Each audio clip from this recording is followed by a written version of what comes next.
तरीके से देख रहे हैं कि बार बार जम्मू कश्मीर नेशनल कॉन्फ्रेंस और पीपल डेमोक्रेटिक पार्टी ये कह रही है कि हमारे लीडर्स के पास सिक्योरिटी नहीं है और Bharatiya Janata party full flash security के साथ घूमती है। इस चीज पर आप क्या कहना चाहेंगे?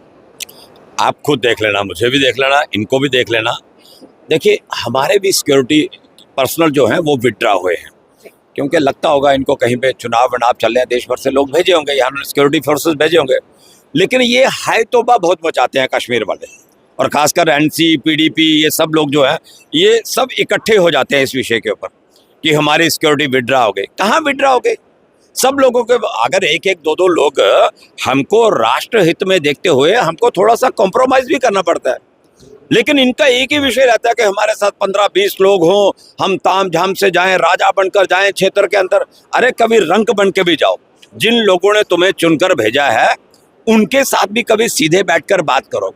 लेकिन ये अपने राजसी ठाट बाट पे रहना चाहते हैं और आरोप ये एलजी साहब के ऊपर मरना चाहते हैं। बस इतना ही विषय, इनका कोई और ज्यादा विषय। इनको कोई ना कोई, जैसे कहते हैं ना कि फितना चाहिए कोई। अब विषय आप ये ले आए, आरएसएस के ऑफिस में इतनी सिक्योरिटी है, बीजेपी ऑफिस में इतनी सिक्योरिटी। अरे आरएसएस के लोगों को सिक्योरिटी चाहिए जो राष्ट्र के लिए मरते जीते हैं, राष्ट्र उनके मतलब जिसके शरीर के अंदर अंगीकार है, और तुम उन्हें देशभक्ति पढ़ाओगे कि राष्ट्रीय स्वयंसेवक संघ के कार्यालय के अंदर सिक्योरिटी है। ये कौन सा विषय लेकर आते हैं? तो हमें ये देशभक्ति के पाठ ना पढ़ाएं। जो लोग राष्ट्रभक्ति से ओत प्रोत होकर जिस भट्टी से निकल कर आते हैं ना, इनकी सिक्योरिटी की उनको कोई दिक्कत नहीं है, कोई आवश्यकता नहीं है। एनसी के विधायक ने आज असेंबली में कहा है कि अगर हमारे साथ कुछ भी होता है क्योंकि हमारी सिक्योरिटी विड्रॉ कर दी तो इसके जिम्मेवार जो है वो एलजी साहब हैं। मैंने आपसे कहा ना, ये कोई विषय थोड़ी है। उनको एक बात कहनी है, क्यों होंगे वो जिम्मेवार? अब मेरा भी तो आदमी विड्रॉ हुआ है ना, मैं बीजेपी का विधायक ठीक हूँ, मेरा भी तो आदमी, मैंने हाय तौबा मचाए। ये हाय तौबा बहुत मचाते हैं। कहीं गलती अपनी होगी, कोई इनसे खार खाता होगा, कहीं कोई कुछ इक्का दुक्का बात हो गई तो आरोप बढ़ देंगे एलजी साहब के ऊपर। क्यों एलजी साहब जिम्मेवार है? इनको आप होम डिपार्टमेंट दे दो तो फिर यहाँ पे कत्लो गार्द शुरू करवा दो, वही ये चाहते हैं। ये कत्लो गार्द के सिवाय इस जम्मू कश्मीर को देखना, लहू लुहान जम्मू कश्मीर अगर कोई देखना चाहता है तो ये आज मैं कह सकता हूँ, सुरक्षा के साथ छोड़ो, आज सब लोग अमन और चैन की जिंदगी में जम्मू कश्मीर के लोग जी रहे हैं। चले जाओ कश्मीर के किसी भी कोने के अंदर, वहाँ पे लोग आराम से रहते हैं। टिटवाल में, यहाँ पे हमारा दूर दराज क्षेत्र, वहाँ पे माँ के मंदिर में जाओ, माथा टेक कर आओ, इनको वो दिक्कत होती है। तो ये सारी बातें एक ना, इनका एक इशू है। इन्होंने एक अपने माइंड सेट के अंदर ये बिठा रखा है, सुरक्षा हमारा जन्म सिद्ध अधिकार है। क्यों है? किसी के बाप का जन्म सिद्ध अधिकार है कि ये हमें सुरक्षा क्यों चाहिए? सुरक्षा बिना सुरक्षा के भी तो निकलो ना भाई।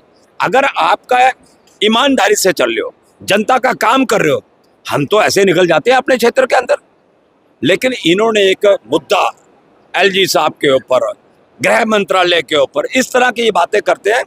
तो यहाँ हमने कहा कि सरकार दिखनी चाहिए, एक्ट करनी चाहिए, करप्शन के अगेंस्ट खड़ी होनी चाहिए, वहाँ खड़ी नहीं होती। मैंने आज विधानसभा के अंदर उठाया ना इशू कि मेरे क्षेत्र के अंदर बैडमिंटन कोर्ट बना, वॉलीबॉल कोर्ट बना, 14 लाख रुपया उसकी लागत आई। 14 लाख कम नहीं होता। और 2 महीने के बाद वही कोर्ट, वही बैडमिंटन कोर्ट या वॉलीबॉल कोर्ट वो धराशायी हो जाता है। 2 महीने के बाद छोटी सी बारिश के अंदर वो डैमेज हो जाता है। किसी अधिकारी को सस्पेंड नहीं करेंगे, सस्पेंशन नहीं करेंगे, उसको डिसमिस नहीं करेंगे, बस लीपापोती करेंगे। सरकार एक्ट में नहीं है, सरकार ओनली फॉर रिएक्ट में है, ये मैं कह सकता हूँ। कश्मीरी पंडितों का जब भी सवाल पूछते हैं नेशनल कॉन्फ्रेंस के विधायकों से, वो कहते हैं कि कश्मीरी पंडितों की वापसी की अगर बात करें तो वो नहीं जाना चाहते, लेकिन कश्मीरी पंडित तो कह रहे हैं कि हम सेफ्टी सिक्योरिटी तो हम तो कल ही कश्मीर से नेचुरली तब वहाँ खड़े नहीं होंगे ये लोग। इनको भी तो वहाँ पे माहौल बनाना चाहिए ना कहीं शांति की प्रस्तावना प्रस्तावित करनी चाहिए, वो नहीं करेंगे। कौन व्यक्ति, मुझे ये बताइए, एक परिंदा होता है ना, वो दिन भर घूमने के बाद अपने घोंसले के अंदर आता है।